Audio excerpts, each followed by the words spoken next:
नमस्कार, बिहार संवाददाता देख रहे हैं आप और मैं हूं आपके साथ आशुतोष उपाध्याय। बिहार में शिक्षक बहाली को लेकर आए दिन कहीं ना कहीं धरना, विरोध प्रदर्शन या प्रेस कॉन्फ्रेंस जरूर होता है। अब ऐसे में आज हम यूथ हॉस्टल पहुंचे थे, जहां पे छात्र नेता दिलीप कुमार जो हैं वो प्रेस कॉन्फ्रेंस करते हुए नजर आए, जहां वो साफ साफ तौर पे ये कहे कि बीपीएससी शिक्षक बहाली में वर्ग 1 से 5 में बीएड वालों के लिए स्थिति स्पष्ट करने और सीटेट 23 में सीटेट की तरह अपियरिंग में फॉर्म भरने का मौका देने और एडिट का मौका देने के लिए लाइब्रेरियन के लिए सीटेट 23 में फॉर्म भरने तथा फॉर्म भरने की तिथि को बढ़ाने की मांग को लेकर आज वो लोग प्रेस कॉन्फ्रेंस किए हैं। फिलहाल छात्र नेता दिलीप कुमार क्या कुछ कह रहे हैं, हम आपको सुनवाते हैं। पीजी 2 साल का कोर्स होता है, लेकिन बिहार में बहुत सारे यूनिवर्सिटी क्या 100% कर दीजिए, पटना यूनिवर्सिटी छोड़ दीजिए, तो बाकी सभी यूनिवर्सिटी में 2 साल का कोर्स 3 साल 2.5 साल में पूरा होता है, 3.5 साल में पूरा होता है। इसमें गलती किसका है? क्या बिहार के स्टूडेंट्स का गलती है? क्या बिहार के स्टूडेंट्स की ये मजबूरी है? क्या बिहार के स्टूडेंट्स का ये गुनाह है कि उन्होंने बिहार के यूनिवर्सिटी में एडमिशन लिया? बीएड का देखिए, चाहे मगध यूनिवर्सिटी हो, कोई यूनिवर्सिटी हो, उसका सेशन लेट चलता है, एग्जाम हो गया तो रिजल्ट आ जाता है तो मार्कशीट नहीं मिलता है। अभी हमारे पास खासकर मगध यूनिवर्सिटी का फोन आता है स्टूडेंट्स का, 5,000 रुपया मांग रहा है स्टाफ, 5,000 रुपया दो, तुरंत डिग्री सर्टिफिकेट दे देंगे, फलना सर्टिफिकेट निकाल के दे देंगे। ऐसे 4 महीना 5 महीना 1 साल भी लगा, ऐसे खुलेआम बोल रहे हैं मगध यूनिवर्सिटी वाले। तो सरकार क्यों नहीं इस पर कार्रवाई कर रही है कि 5,000 किस चीज़ के लिए मांगा जा रहा है? तो हमारे जब आपका सेशन लेट चल रहा है, बीएड हो या पीजी हो सबका, तो क्यों नहीं आप अपियरिंग में फॉर्म भरने का मौका दे रहे हैं? इसलिए हम ये मांग कर रहे हैं सरकार से कि एसटीटी 2023 में अपियरिंग में और जो लोग एडमिशन ले चुके हैं उन सब को मौका दिया जाए, चाहे वो पीजी में हो या फिर बीएड हो, जैसा सीटेट में होता है। हम एक लाइन में मांग कर रहे हैं सरकार से कि जो सीटेट में होता है, जिस तरह से फॉर्म भरने दिया था उस तरह से आप एसटीटी 2023 में फॉर्म भरने का मौका दीजिए। दूसरी बात कि आपको इतनी हड़बड़ी क्यों है सरकार? 9 अगस्त को आप सुबह में नोटिफिकेशन जारी करते हैं, शाम से आप फॉर्म भरवाना शुरू करते हैं, 23 अगस्त को लास्ट डेट है और 24, 25, 26 को बिहार में शिक्षक बहाली चल रही है। अब परीक्षार्थी बहुत सारे ऐसे हैं जो शिक्षक बहाली में भी शामिल है और एसटीटी का फॉर्म भी भरेंगे। अब वो फॉर्म भरे एसटीटी का कि एडमिट कार्ड निकाले शिक्षक बहाली का, यानी कि सरकार की मंशा दिखा रही है कि क्या चाह रही है सरकार। आप 26 तारीख के रात में नोटिफिकेशन जारी कर सकते थे, 27 तारीख को नोटिफिकेशन जारी कर सकते थे, और आज तक कोई भी फॉर्म निकला हो बिहार में, हमें बता दीजिए कि इतना कम समय दिया गया हो फॉर्म भरने के लिए, मात्र 15 दिन समय। उसमें भी अभी 4 दिन से फ़ोन आ रहा है हमारे पास कि पेमेंट 2 बार हो गया, फंस गया, आगे प्रोसेस नहीं हो रहा है बहुत सारे स्टूडेंट्स का। एडिट का ऑप्शन क्यों देना चाहिए एसटीटी में, ताकि एडिट करे। पहले क्या कहा गया था, आप लिविंग सर्टिफिकेट लगाइए स्कैन करके, living LEAVING, living sir LEAVING, सब लोगों ने समझ लिया कॉलेज लिविंग सर्टिफिकेट, वही मतलब होता है लिविंग का क्या मतलब। बाद में क्या किया बीएससीबी ने LIVING, आवासीय का रेसिडेंशियल नहीं करके लिविंग सर्टिफिकेट। तो आपका तो स्पेलिंग गलती है, इसका आप खामियाजा स्टूडेंट्स को क्यों भुगतना पड़ा? जो लोग लिविंग सर्टिफिकेट यानी कि कॉलेज लिविंग सर्टिफिकेट दे दिए, तो उनको तो आप दीजिएगा ना सुधार का मौका, कि एडिट का मौका, ताकि वो सुधार सके। और एक बार आप बोलते हैं अभिप्रमाणित सेल्फ अटेस्टेड आपको डॉक्यूमेंट्स देना है, फिर बोलते हैं कि ओरिजिनल डॉक्यूमेंट्स आपको स्कैन करके देना है। तो ओरिजिनल डॉक्यूमेंट्स पे कोई सेल्फ अटेस्टेड कैसे करेगा भाई? ओरिजिनल डॉक्यूमेंट्स पे सेल्फ अटेस्टेड होता है कि जेरॉक्स पे होता है, फोटो स्टेट पे होता है? तो ये स्पष्ट करे, एडिट का मौका दिया जाए। और फॉर्म भराने की जो एसटीटी 2023 है, उसमें फॉर्म भरने की तिथि 20 दिन आगे बढ़ाई जाए, क्योंकि सरकार 1,70,000 सीटों पर वैकेंसी जरूर निकाली है, लेकिन सरकार को भी इस चीज़ का एहसास हो गया होगा। हम लोग तो पहले से कहते आ रहे हैं कि भले आप इतना लाख वैकेंसी निकाल दिए, लेकिन इसका क्रेडिट नीतीश कुमार जी को नहीं गया। क्यों नहीं गया? क्योंकि 15-16 बार संशोधन हुआ और बार स्टूडेंट्स को परेशानी झेलना पड़ा, और फिर एसटीटी 2023 आया तो उसमें भी परेशानी झेलना पड़ रहा है। और अभी ये चर्चा चल रही है कि दिसंबर जनवरी में फिर वैकेंसी आएगी। तो नीतीश कुमार जी से हम हाथ जोड़कर विनती कर रहे हैं कि आप इतनी बड़ी वैकेंसी दे रहे हैं, लेकिन इसका क्रेडिट आपको क्यों नहीं मिल रहा है? जरा सोचिए, आपके जो अधिकारी है शिक्षा विभाग में आपकी छवि को खराब कर रहे हैं। आखिर एसटीटी 2023 में अपियरिंग में क्यों नहीं मौका दिया जाना चाहिए? आप मौका दीजिए। जब शिक्षक बहाली में आप अपियरिंग में मौका दिए हैं, तो फिर इसमें क्यों नहीं दीजिएगा? 3-4 महीना 5 महीना पहले ये कहा गया कि लाइब्रेरियन की वैकेंसी आएगी, एसटीटी 2023 में लाइब्रेरियन के लिए एसटीटी आयोजित करवाई जाएगी। अभी जब एसटीटी 2023 आया, लाइब्रेरियन का जिक्र नहीं है। 2008 के बाद लाइब्रेरियन की वैकेंसी नहीं आई, तो क्या लाइब्रेरियन की वैकेंसी कैसे आएगी? एसटीटी आप लीजिएगा या डायरेक्ट बहाली निकालिएगा, ये स्पष्ट कीजिए। लाइब्रेरियन के लिए क्यों नहीं आप कर रहे हैं? और एसटीटी 2023 जो आया, उसमें आप उम्र सीमा में छूट क्यों नहीं दे रहे हैं? किसी का उम्र जो है स्थिर नहीं रहता है, 2019 में आप निकाले साइंस सब्जेक्ट के लिए, उसके बाद अभी निकाले 4 साल में, तो एज किसी का स्थिर नहीं रहा।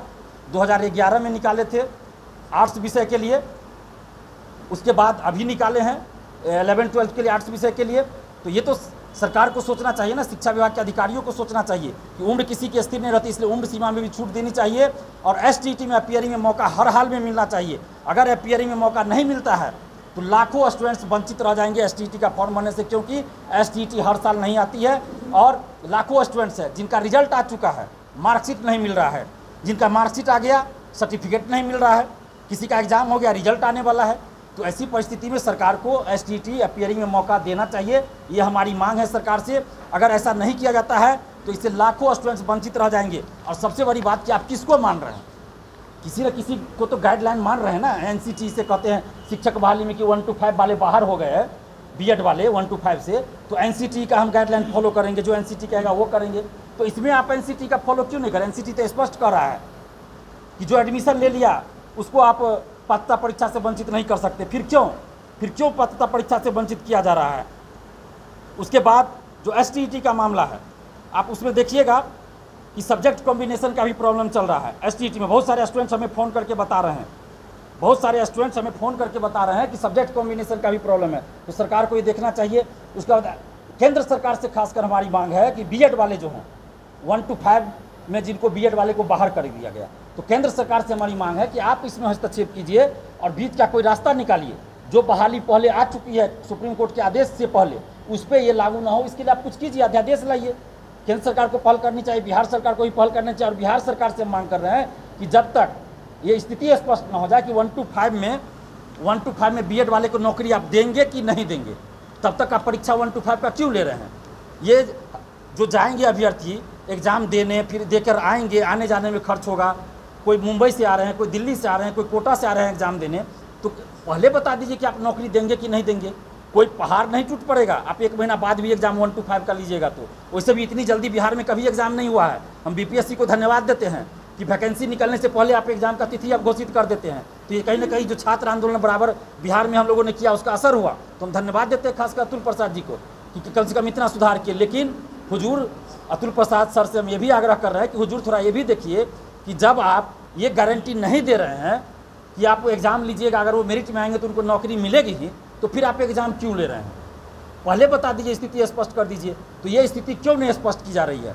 तो ये हमारी मांग है केंद्र सरकार से भी, बिहार सरकार से भी। और एक और जो बड़ी बात है कि बिहार में शिक्षक बहाली 1,70,000 सीटों पे चल रही है, उसमें ये 5 लाख 7 लाख की बोली लग रही है कि 5 लाख 7 लाख दो, आपका हम करवा देंगे।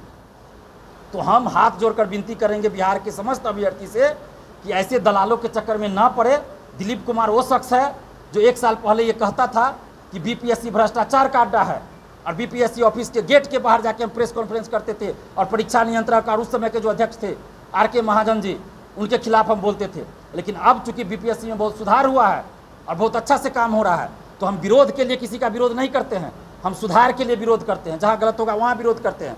तो अभी बीपीएससी से जो शिक्षक बहाली हो रही है, तो इसमें मुझे विश्वास है कि कोई धांधली सेटिंग नहीं होगी, कोई पेपर लीक नहीं होगा। इस तरह की व्यवस्था की गई है अतुल प्रसाद सर के द्वारा कि कहीं से पेपर लीक की संभावना नहीं बनती है। हाँ, ये बात जरूर है कि बिहार के 3-4 अधिकारी, बड़े अधिकारी पेपर लीक कराने में लगे हुए हैं। 3-4 अधिकारी और कर्मचारी सेटिंग धांधली में लगे हुए हैं। और ये अभ्यर्थियों को कह रहे हैं उनके आदमी कि 7 लाख दो, हम सेटिंग करवा देंगे, OMR सीट बहाल से रंगवा देंगे, तो क्वेश्चन दे देंगे। तो ये सब फर्जी बात है। ये लोग का औकात नहीं है कि इस बार बीपीएससी में सेटिंग करवा पाएगा। हाँ, दरोगा बहाली, सिपाही बहाली या बीएसएससी में करवा सकता है, उसमें धांधली सेटिंग होती है, हम कह रहे हैं। लेकिन अभी बीपीएससी में, वर्तमान की मैं बात कर रहा हूँ, जब अतुल प्रसाद जी रिटायर कर जाएंगे यहाँ से, दूसरे कोई चेयरमैन बनेंगे, वो क्या करेंगे हम नहीं कहते हैं। लेकिन अभी का वर्तमान की स्थिति यही है कि शिक्षक बहाली जो हो रही है 24, 25, 26 को एग्जाम है, आप लोग निश्चिंत होकर एग्जाम दीजिए, किसी दलाल के चक्कर में ना पड़िए, नहीं तो आपका समय जाएगा, पैसा जाएगा। जितना समय आप सेटिंग में लगाइएगा उतना देर पढ़ लीजिएगा, आपको नौकरी मिल जाएगी। निगेटिव मार्किंग भी हटा दिया गया है बीपीएससी के द्वारा। तो इसलिए दलालों के चक्कर में ना पड़े। और बीपीएससी और अतुल प्रसाद जी से हाथ जोड़कर विनती करते हैं कि ये बहुत बड़ी बहाली है और सरकार ने आपको बहुत बड़ी जिम्मेवारी दी है, इस विश्वास के साथ कि आप पेपर लीक नहीं होने दीजिएगा, धांधली सेटिंग नहीं होने दीजिएगा। तो सर, अतुल प्रसाद सर, 2-3 अधिकारी बिहार के और कर्मचारी कुछ लोग लगे हुए हैं जो पहले से धांधली सीटिंग में संलिप्त रहे हैं बीपीएससी में, तो वैसे लोगों पे आप नज़र रखिए। हो सकता है आपके ऑफिस के अंदर के लोग हो सकता है बाहर के लोग हो, ये जरूरी नहीं, अंदर के भी कुछ हो सकते हैं, बाहर के तो होंगे ही। तो ऐसे लोगों पे आप नज़र रखिए। बाकी हमें विश्वास है कि अतुल प्रसाद सर जब तक है कोई धांधली सेटिंग नहीं होगी। तो इसलिए जो भी अभ्यर्थी हैं, चाहे वो शिक्षक अभ्यर्थी हो या सिविल सेवा के अभ्यर्थी हो, बता देते हैं कि बीपीएससी से जो परीक्षा हो रही है अभी बिल्कुल साफ सुथरा हो रहा है।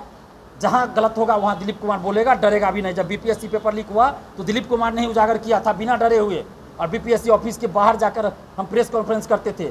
बीएसएससी सीजीएल 3 का भी पेपर लीक हुआ तो हम चुप नहीं रहे। तो जहाँ गलत होगा वहाँ चुप भी नहीं रहेंगे। लेकिन जो अच्छा काम कोई कर रहे हैं, चाहे कोई अधिकारी हो, तो उनका स्वागत होना चाहिए, उनकी तारीफ भी होनी चाहिए। तो ये जो व्यवस्था बीपीएससी में लागू की गई है अतुल प्रसाद जी के द्वारा, वही व्यवस्था हम चाहते हैं कि बीएसएससी में बिहार कर्मचारी चयन आयोग, बिहार कर्मचारी चयन आयोग, उसका बिहार पुलिस अवर सेवा आयोग, दरोगा बहाली का जो उसमें, और सीएसबीसी में भी लागू हो। हम ये मांग कर रहे हैं सरकार से। और अतुल प्रसाद जी जैसा आदमी को ही, उनके जैसे आदमी को ही इस सब भर्ती आयोग का चेयरमैन बनाइए, क्योंकि ये इन लोगों से नहीं सुधरने वाला है जो सीएसबीसी के चेयरमैन हो या फिर बीपीएसएससी दरोगा बहाली के हो या बीएसएससी के, क्योंकि देख रहे हैं पिछले 12-15 साल से वही ढर्रा चल रहा है। तो सरकार से हम ये मांग कर रहे हैं कि इन सब जो भर्ती आयोग है उनके चेयरमैन को बदला जाए, और एसटीटी 2023 में अपियरिंग में स्टूडेंट्स को मौका दिया जाए। जो व्यवस्था सीटेट में है वही व्यवस्था एसटीटी 2023 में लागू किया जाए।